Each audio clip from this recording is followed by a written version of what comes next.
Get this monkey away from my table. You people need to learn your place. Victoria Whitmore's manicured fingers gripped her wine glass as she stood up at the VIP table.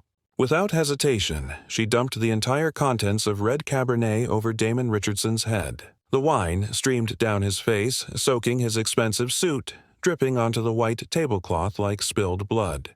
"Did you really think you belonged here?"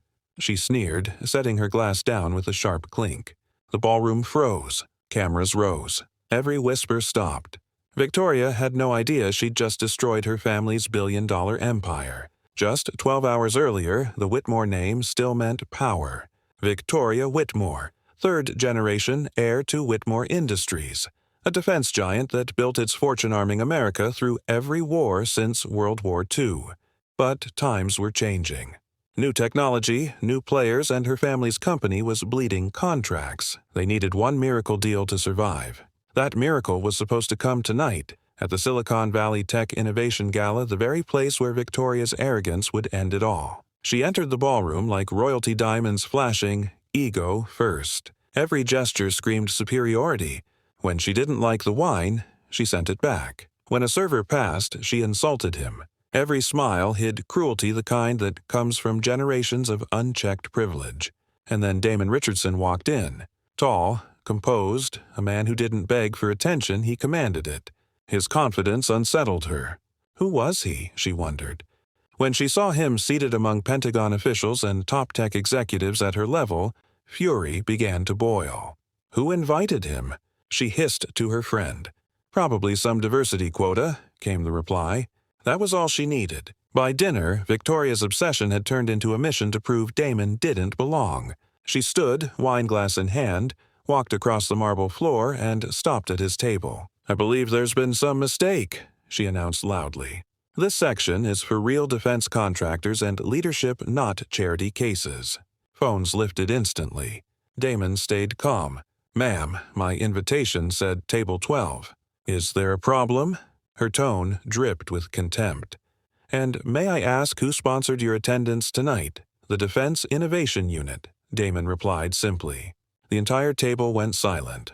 Victoria laughed a cruel, brittle sound. "And what exactly are your qualifications? Online courses in warfare?" The Pentagon officials shifted uncomfortably.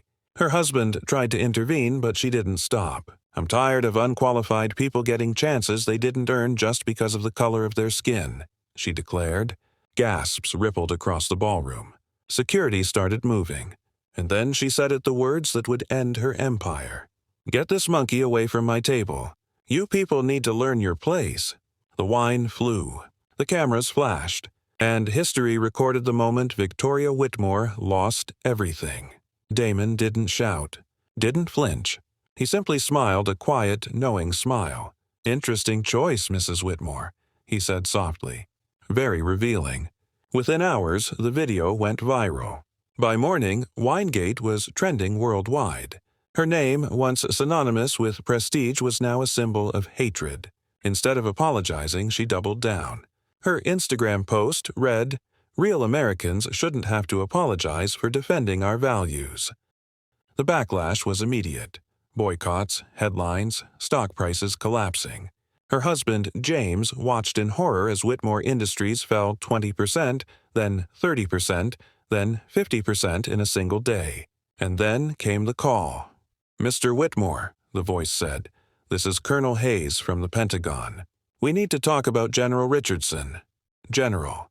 The man his wife had called a monkey was a decorated general, the very officer leading the Defense Innovation Unit. The one deciding who would receive the billion-dollar contract Whitmore Industries was praying for. By the time Victoria realized the truth, it was already over. Every contract gone. Every investor vanished. Whitmore Industries collapsed under the weight of one woman's arrogance. And Damon Richardson? He never needed revenge. He simply showed the world who Victoria Whitmore truly was and let her destroy herself. The empire didn't fall because of corruption, competition, or war. It fell because of pride, the oldest poison of them all. In one night, Victoria Whitmore proved that no amount of money, power, or legacy can protect you from the truth. One cruel act, one moment of hate, and a dynasty turned to dust.